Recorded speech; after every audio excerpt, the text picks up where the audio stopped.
What inspired you to start a business? It was more just a real need for me to run a business for myself and be my own boss and be more in charge of what I was doing. Building a business through your passion, and if you've identified a problem and if you've got the skills to solve it, then that's the start of a business. I decided it was kind of a now or never type of thing, and I knew I could do it better. What key lessons did you learn from both successes and failures of running a business? But you know what? Don't take it personally, because you just got to keep going and learn from it and improve. Some of the failings at the start, all the bits that help you improve and get better and develop your organisation and really focus your brand and know which way you want it to go. And I don't think without making some mistakes along the way that you're going to learn that anyway. Good planning, good strategy all the time. Don't get too excited by shiny things. I'm really bad for getting excited by shiny things, and there's a lot out there when you're a business owner.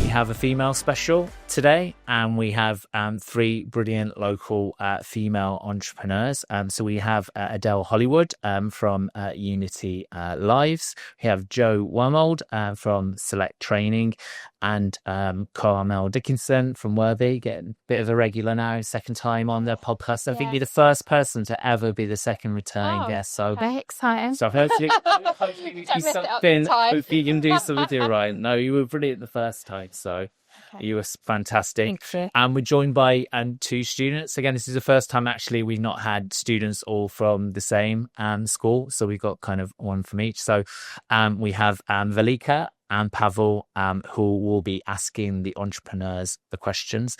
And I'll now hand it over to Velika to ask the first question. What inspired you to start a business?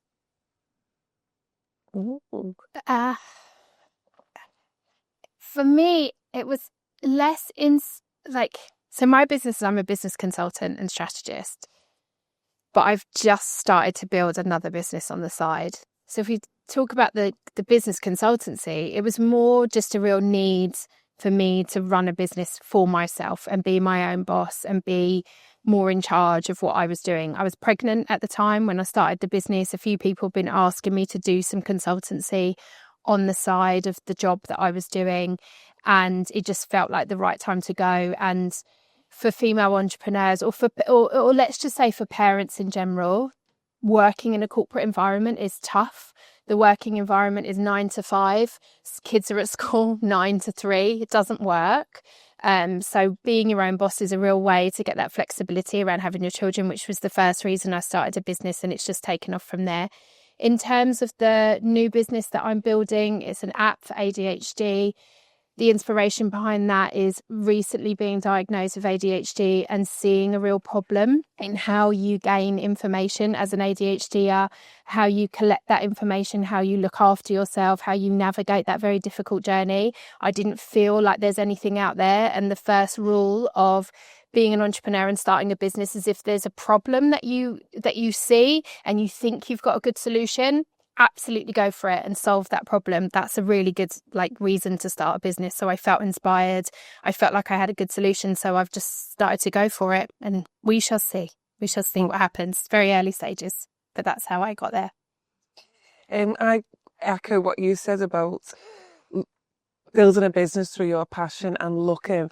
And if you've identified a problem and if you've got the skills to solve it, then that's the start of a business. So I was a teacher for 15 years, and after COVID, I was making a lot of referrals to CAMHS for young people's mental health. I was working with families who were really struggling to support their children. And I thought, where's the early intervention? Where is there anybody out there that are working with parents to support their children? Because the schools just didn't have capacity, and there was nobody. And I kept on saying, somebody should do this. And then I thought, I'm somebody. And I thought, you know what? If you're going to back anyone in life, back yourself. So I went for it. And that was the start of my business. We started off delivering that mental health first aid with parents and families, and then we expanded into the workplace. And mine started because I work in social care, and it's always been my vocation to work in social care with adults with learning disability and mental health. And I reached quite a senior level in it for an organisation that was a charity. But the higher up I got, the more detached I felt from people lower down, the service users, the staff that were at the forefront of everything. And I started to feel a disconnect between myself and the values that the organisation carried. So when an opportunity for redundancy came around, my children are older, so I didn't have the same pull. I decided it was kind of a now or never type of thing, and I knew I could do it better. So yeah, I went for it. So what were the biggest challenges you faced when starting your business? For me, so I'd been in my career for 15 years, so that was a lot of my adult life. And as a teacher, there's lots of different departments. So if something breaks in IT, you tell the IT department. And, if you need something, admin doing, the admin department do that for you. And then I think I was just sat there at my kitchen table thinking, wow, I'm every department. And I think that realisation was quite frightening. So I would say off the back of that, you need to go to find the places that will help you, like where we are today at the university, where you've been at the library. But it was a challenge just sort of navigating how to start a business. I remember typing into Google, how to start a business. And I was like, oh, what's Company's House? That's where you register a business. So it's been a steep a learning curve, really. So there's lots of challenges, but there's lots of people that can help you, especially in this city. And I'd say similar. So it's a very lonely world when you first start a business, and you need to find your people, you need to find your tribe. And I'd say for the first 12 months, when you get into especially with my business, I had to get through a lot of red tape and a lot of legislation, and that takes time. When I made that decision to just jump out and start a business, I hadn't thought that through. So I did a bit of consultancy to keep money coming in, because obviously finance can be an issue. But it's keeping on going, not letting the imposter syndrome creep in, and finding your tribe, finding the people who'll cheer you on, that might not necessarily be on your payroll or part of your team in the initial stages, but that are in similar situation to you in the sense of cheering you on. Yeah, I mean, I'm going to echo all of that. I think you're there, you're the marketing department, you're the IT department, I had an accountant from the beginning. I was like, I'm not dealing with that. My partner runs his own business and had a good accountant, so luckily I just kind of tapped into that. But you have to find, it's about timing. You have to find time to go, okay, so I really need to understand Instagram other than just putting a picture of my coffee on there. Like, now it's a business tool for me. LinkedIn had been a career tool for me, and now it was a business, sales tool.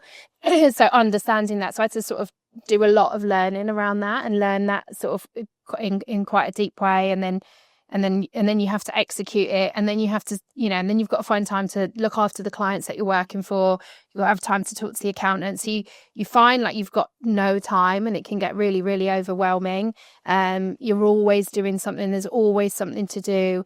So it's just about managing that time for yourself. I was in a really privileged position in a previous role where I had a PA who looked after my diary, who told me where I had to be, who bring me coffee, book my cabs for me. It was really lovely, and I just didn't have that anymore. So I had to sort of navigate managing my time, and also making sure, I think you're so emotionally attached to your own business. It's a different kettle of fish than just showing up for a company. And sometimes you will, if you get really excited about something, you'll work until midnight, and then you'll get up the next morning and you'll start at 6 a.m.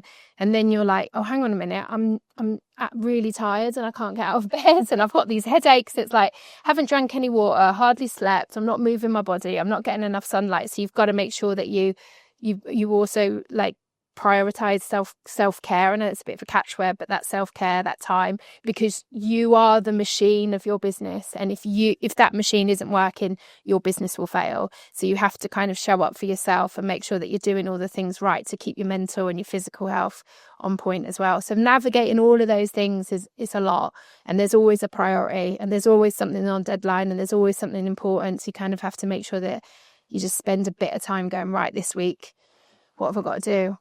Where's the priority? Okay, there's 6 of them, right? Let's try and order them around and manage it. So yeah, it's a real challenge. It's really hard, but you find your way, you find your style. Yeah, absolutely. Thank you. What key lessons did you learn from both successes and failures of running a business? So many lessons. Don't take it personal. I think when I first started, you're brand new, you're a brand new business, and people really are invested in you. They're taking a chance on you. So in the first couple of years, definitely the first year, you're going to get knockbacks, you're going to get rejections, funding bids weren't coming in, people, you don't win the contracts, you don't win the bids. But you know what? Don't take it personally, because you've just got to keep going and learn from it and improve. But yeah, I think that was a big lesson, because at first I was like, what can they see that I can't see? What am I doing wrong?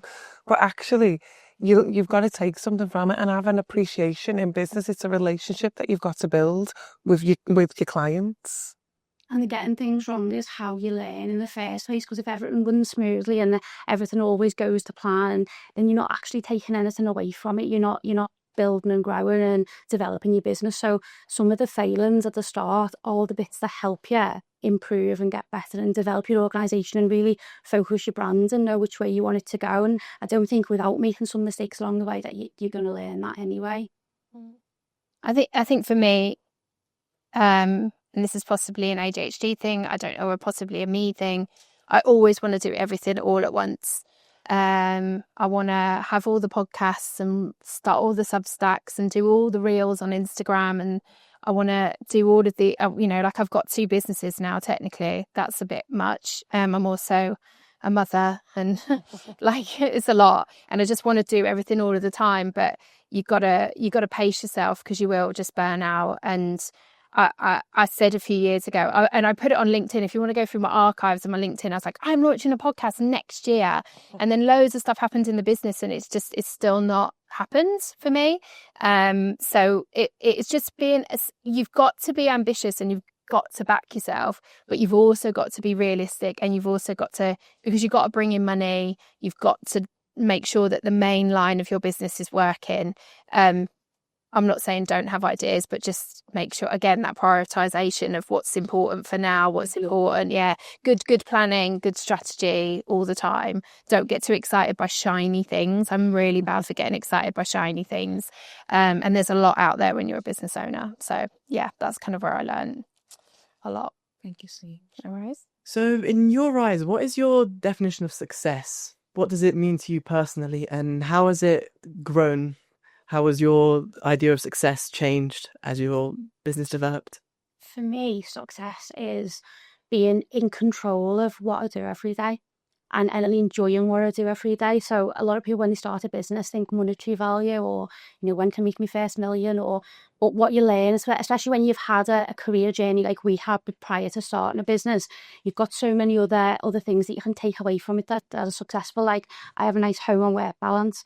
I've employed both of my daughters in my organisation. We've got a very family-run business. Success obviously looks great when we're winning contracts and we're bringing more income in, but there's so many other things that we can take away from it. And for me, it's the freedom of, I don't answer to anybody. I answer to my team, but I don't have a boss as such. If we have a decision to make, we all get around the table and we talk about it. There's nobody saying you have to do it this way. So I think it's the freedom to be as creative as I want within my own business. Yeah, I'd definitely say that it's the autonomy over your time. Last week I volunteered at my youngest son's school trip, so it was went to Blue Planet Aquarium with 30 little kids, and I thought, I was so happy. All the other mums saying, "Oh, I need to take paracetamol, it's too loud, it's too much." And I thought, I will never take this for granted, that I can be in charge of my time and move things around and say, yeah, I'll be there, I'll be at sports day. So it is definitely being able to have that work-life balance, because you're the boss of your time. You know what you need to do and you'll make it happen. So definitely success for me is having that autonomy over my own time. I have like a real core mission statement behind Worthy, my business consultancy. And I always say you get success on your own terms, and success should and can look very differently for people. And sometimes I get clients that are coming to me and they're starting their business, and, you know, I kind of say to them, you know, how much money do you want to make? What does success look like for you? And I think that's the key, is making sure that you find success on your terms. If you want to be a billionaire, absolutely go for it. I mean, we shouldn't have billionaires, let's say millionaires. But if you want to be a millionaire, if you want to work 6 a.m. to 6 p.m, if you want to work, you know, or if you only want to earn, you know, 15 grand a year and work 2 days and then the rest of the time you're volunteering, if that feels successful to you, that's what success looks like. At the moment, for me, success looks like a good work. It's very similar to you, a good work-life balance, being able to be creative and play around in my business, seeing my clients succeed, being able to also play around and maybe start another business. Just having that freedom to me feels like successful. And being able to provide for my family and having a nice roof over my head and doing nice things, and, you know, the nice things that money can bring you, because money is important. It is important. And I feel like I'm bringing in the right amount of money for me and my family and my life at the moment. So it's going well. All right, thank you. No worries. How do you balance your work and personal life? It's tough. I use a virtual assistant, Laura. Couldn't leave my shout out to Laura, my virtual assistant. And I say to her, you need to gatekeep my diary, not only from my clients, but also from me. It's about making sure that you schedule it. It sounds weird, but scheduling time to, you know, go to yoga if that's what, or have walks. I'm really strict about my weekends because I have a child, so I don't really work weekends unless I feel like I need to push on something. But it's almost like I look at myself as a client, or as a third person, another person. There's like Carmel the mum, and Carmel what she needs, as you know, as a woman of a certain age with ADHD and pressures and stress. What does she need, and then what do I need, and what does Carmel the business owner need? And then look at that and kind of and have a good sense of what needs to happen. And sometimes if I'm feeling energized, if I've got plenty of time on my hands, then I'll really push on the business. And then sometimes I'm like, no, I'm tired now, my son needs my attention and we've got loads of things going on. I'll pull back and it'll be about family. So it's almost like, it's sort of real good timekeeping and keeping an eye on making sure that you're scheduling in that space for the other things in your life other than just the business, I think, really. But it's a challenge every day, because sometimes you're doing a piece of work and you're really getting into it, and I can hear my son's playing downstairs and he's like, mummy, come and play with me, and I'm like, I just need to finish doing this thing because I just want to get it done. Or picking up the laptop late at night, and you start and you think, I'll just do an hour, and then it's 1 o'clock in the morning and you're still going because you're just really energized about what you're doing. So it's hard. I'm not saying I'm perfect at it by any stretch, but yeah, you've got to be disciplined. I think that's right. That's the key, to be disciplined.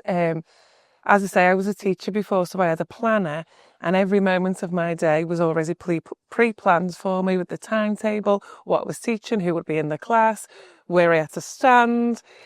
So I was already quite disciplined. So I continued that in my own business, and I had a planner, and I would put in, I'm going to pick my children up from school on these days, so that's already busy, so that's out of the calendar, and it's just being on top of it like that. And like I said, you've got autonomy over your time when you own and running a business, and delegation to other people as well, that they could pick things up, so you might be able to prioritize. All of a sudden someone in your family might take that priority, and having the freedom to do that. So don't be scared to giving other people jobs isn't taking control off you. You need to learn to be able to delegate tasks as well, so you can have that balance. Yeah. And obviously our industry is people, so we look after people with learning disability and mental health, and we empower them and keep them independent. So from my point of view, we take the perspective with our staff that we want to treat them the same. So we go with the ethos of people before profit, and we recently won an award for how we treat our people. So I make sure that that's a key value within the business. We're really fortunate that we're at a stage where we've got a really big team, I've got some amazing staff that I trust. They've been hired for the reason that they do a good job, and I can take a day off and leave them to still make sure everything goes to plan and everything's looked after. It is hard to still find a balance because we're a 24-hour company. You know, people don't switch off. They're with us 24 hours a day. But I think having the right team in place and trusting them and delegating and knowing your people and knowing when they're tired and giving them that little nudge to take a bit of time off and getting to know each other and understanding each other as a team. You can say if you're having a day where you're tired or a day where you need an extra day's annual leave, or, you know, and just trusting in each other that when you're not there, the other person will pick it up. Can I just add something to that? Because I've just written a post about this. I don't know if any of you know Jordan Stevens. He's in Rizzle Kicks. He's Jade's boyfriend. That's probably how he's more well known, because she's more well known than him. I saw him do a talk, and he talked about the 6 tent poles. I'm going to try and remember them all, because I kind of try to remember them for myself. So when I see like my mental health, my energy, my creativity waning, I'm like, what's going on? And I'm like, have I done the tent poles? So it's movement, getting outside. It's community, so being around people and getting energy from people, but also having some time in solitude, doing the things that sort of really, you know, make you feel energized. So whether that's reading a book or doing some drawing or something, you know, it's nutrition, making sure that you're giving yourself good nutrition, giving yourself those foods. Always have blueberries, they're so good for your brain. Making sure you're getting loads of fish oils, those kind of things. Drinking lots of water. The other one is, oh God, I'm going to forget them now. What's the other one? I don't know why I'm looking at you. I don't know. I've not seen this podcast. Nutrition. Rest, sleep. Making sure that you're getting good rest and making sure that you're getting sleep. So so it's community, community, isolation, movement, rest, nutrition. That's 6, isn't it? Yeah. A 6, yeah. Sorry, I can't even count now. But they're the 6 tent poles. It's on my Instagram, or you can look at Jordan Stevens, because he explains it much, much better. But nature, that's it. That's the 6th one. Sorry, you're like, why is this woman in business? She can't even count. Nature, getting out in space, breathing in the fresh air and stuff like that. If you balance those equally across your week, or even in a day, the best thing is to try and do all of those 6 in a day.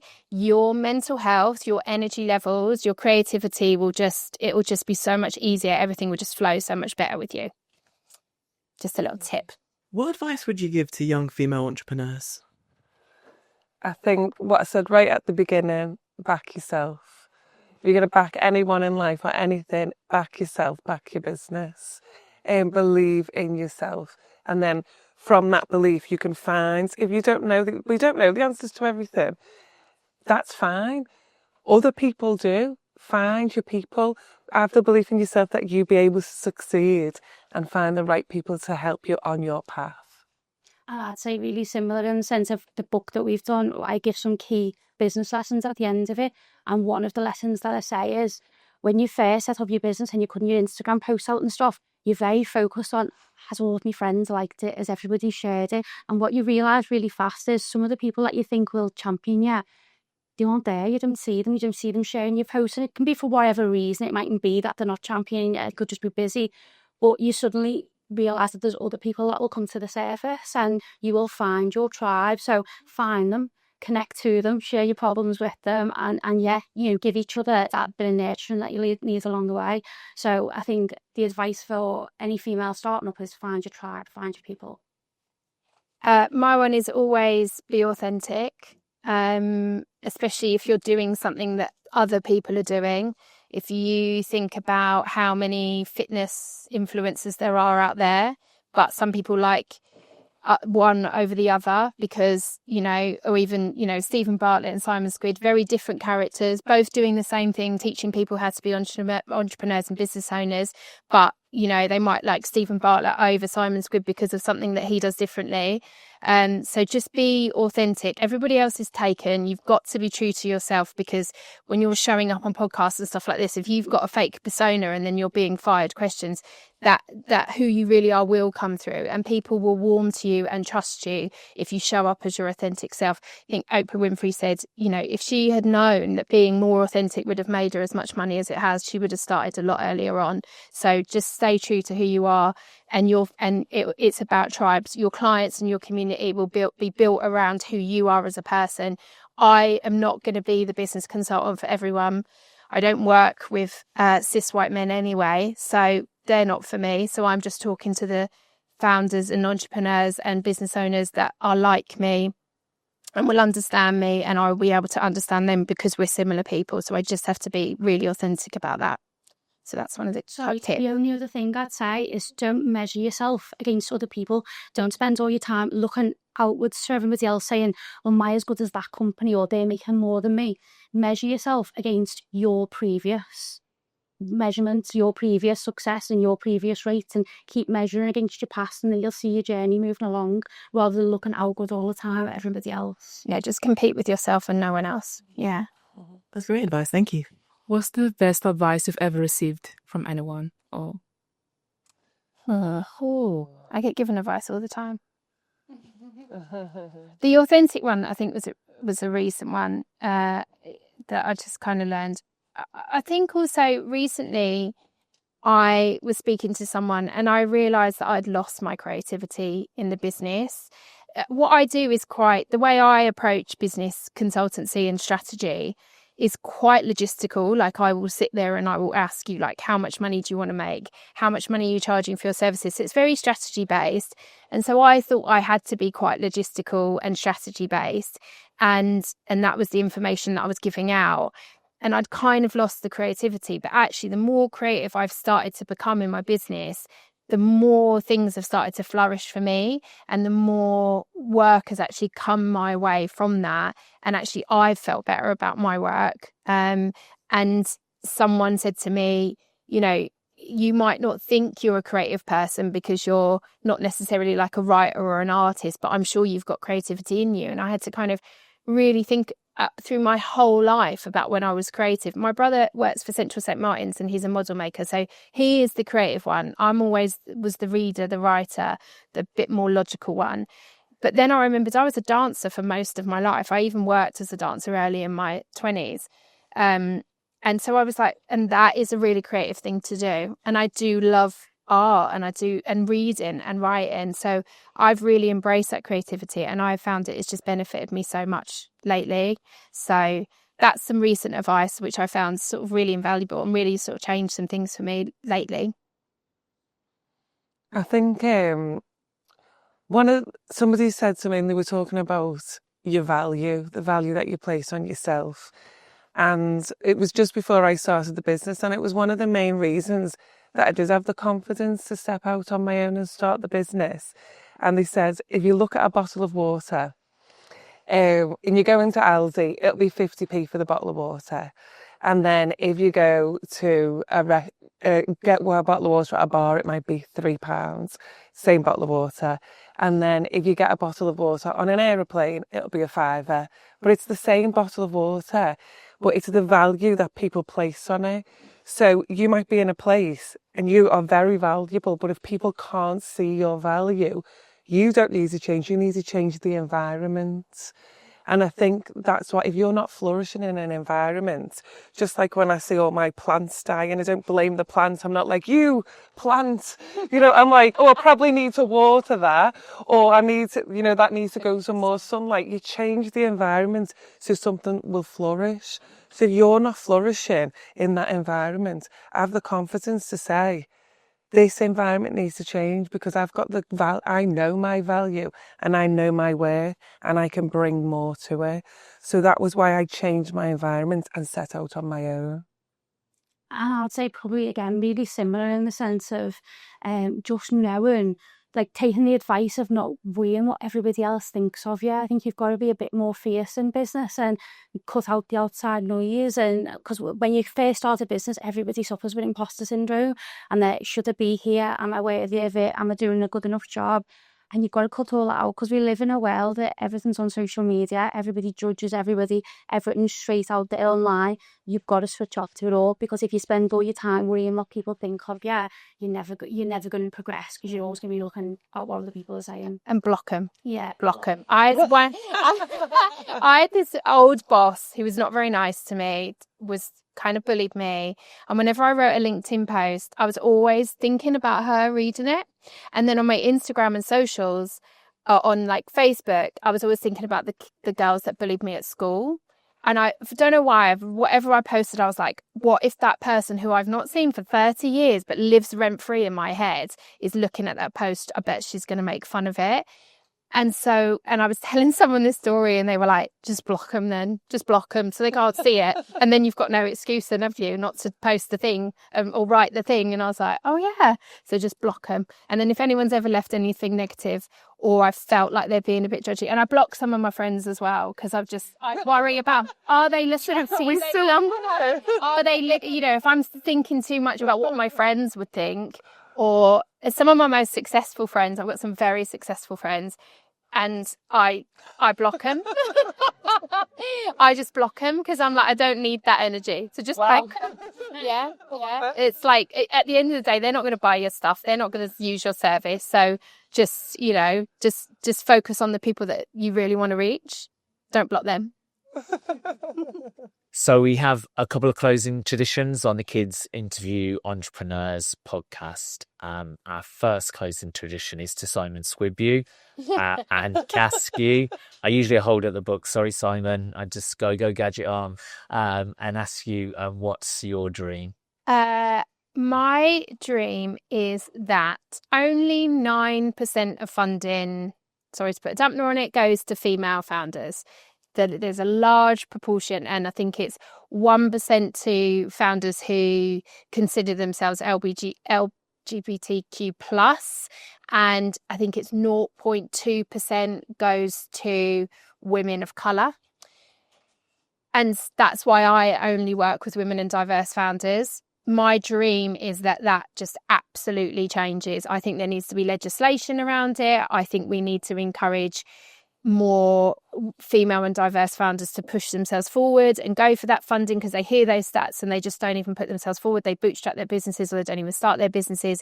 So my dream is to really, ultimately what I'd like to get to do is become an angel investor, is become an investor myself and encourage more. I think the only way you're going to crack it is if you get more female and diverse founders to be the investors themselves, to build up wealth, to then invest in other people's businesses. Because at the moment, part of the reason why that happens is because the majority of people with the money are the cis white men. Sorry, I'm not being horrible to cis white men, but that's the system that we're in. And so what they tend to do is a bit like when I was saying about the authentic thing, is they like for like, I will put money in something that I looks and knows and feels like me. So that's why we're at disproportionate. So my dream is to change that whole system and make it completely different. I don't know how, but we need to shift it. You have hit the nail on the head there. I mean, talking to the local angel investing network, the individual that runs that, she said it is about getting more, females or whichever individuals that you want to do that. Because she said that when we do have female angel investors, they disproportionately, just like the others disproportionately, will back and support people that they feel a connection to them. So you are right. It's about ensuring that all different types of people from all different walks of life become a success, but then they're encouraged to we were talking about paying it forward in our last sort of session, that they then sort of pay it forward to pave the way to open up access to everyone. So support, funding, investment is more readily available. Yeah. The dream for the businesses and for the community is that mental health has the same parity of esteem as physical health, treated with the same respect and urgency. And to do that, we need mental health first aiders in every corner of our community, and we need training for families and young people from a young age. So we're bringing up these next generations of people who can talk about the mental health and can look after it as well as they do the physical health. And for that, I think we need changes in the education system and the workplace. So we have, physical first aiders, that is by law, you need to have a physical first aider in your business. Well, we should be having mental health first aiders as well. There should be the same parity of esteem between both physical and mental health. So that's really what I'm championing. But you asked about my dream, and I think very much so I'm living my dream at the minute with being able to do this with the communities that I serve and leave a legacy for my boys, my two boys, Isaac and Harry. And I get to see the communities I've touched, and my children get to see their mum making a difference and stand and backing herself.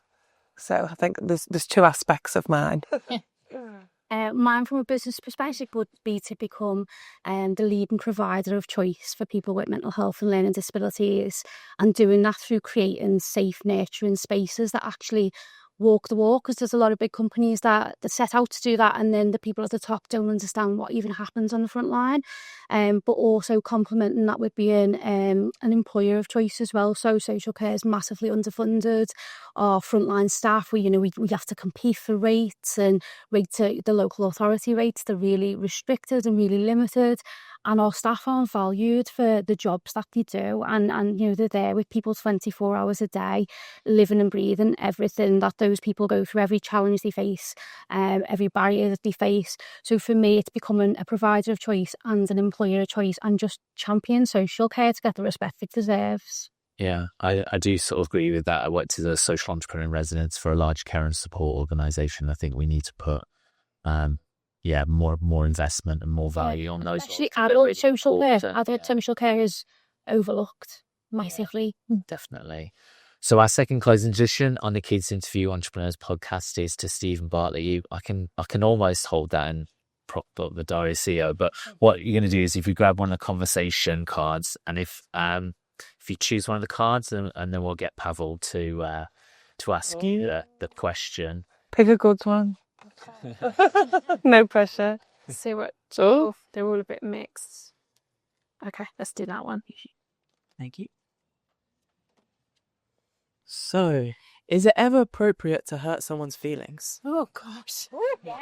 What are we to finish? Oh, we're going to block them all. So Carmel's blocking, but yeah, I think it is. I think if somebody isn't, mainly with staff, if someone isn't improving and developing, it's actually being kind to them, to give them a warts and all bit of reflection, as long as it's followed with a bit of support on how to improve as well. I mean, I would probably say no. I like that kill them, they be cruel to be kind, but I would say no, unless maybe they're like Elon Musk, J.K. Rowling, Donald Trump, So you say yeah? Yeah, so yes. So yes, to certain people, I think, there are certain people that we need to start hurting them a little bit, take away their power. But as a rule of thumb, I would say probably not. There's no need to. I think no one goes out intentionally to hurt someone's feelings, but if a message has to be delivered, you can deliver it in the kindest way and the most constructive way. But if the outcome is that they've got hurt feelings, then they've got hurt feelings, and we all need to build resilience from that together. Yeah. Yeah, awesome. That's also really good sort of feedback. I mean, one of the things that I've tried to work on is, I suppose I've gone into social entrepreneurship quite often because you want to be sort of nice to people, but actually there's a difference between nice and sort of being kind. So I've sort of tried to transition myself from being a nice person to a kind person. And you are right that sometimes to be kind, you don't necessarily sort of have to be cruel, but obviously you do need to say certain things or enforce your own boundaries, which might potentially upset someone, but equally, as long as it's coming from the right place, and they might not realize it, actually by their actions they're upsetting you. So it's trying to create that equilibrium where you're both getting the maximum out of the situation you want to both succeed and achieve. Then I think you do hurt people. Yeah, definitely. So thank you ever so much for your time and attention for the Kids Interview Entrepreneurs podcast, our 10th one, so into double figures now, which is really brilliant, which is part of the Enterprise Education in Secondary Schools program. Thank you again to Mrs. Hagan, Careers Manager at King's Leadership Academy Hawthorns, Mr. Carey, Sector Skills Champion at the UTC, the studio, Jay Thacker, University of Liverpool Masters in Philosophy student, for helping us produce the podcast, and also to Paul Brett, And last but not least, we are in the Sir Peter Rugby Centre for Enterprise at the moment, which Sir Peter, thank you for kindly also supporting the Enterprise Education in Secondary Schools programme, as well as this space within the university. I hope everyone has enjoyed the day on the Liverpool Venture Crawl. It's been a lot of time, energy and effort and sugar. And so hopefully everyone can go home now and crash. So thanks for sharing a brilliant day with us. And I look forward to seeing you all in the future.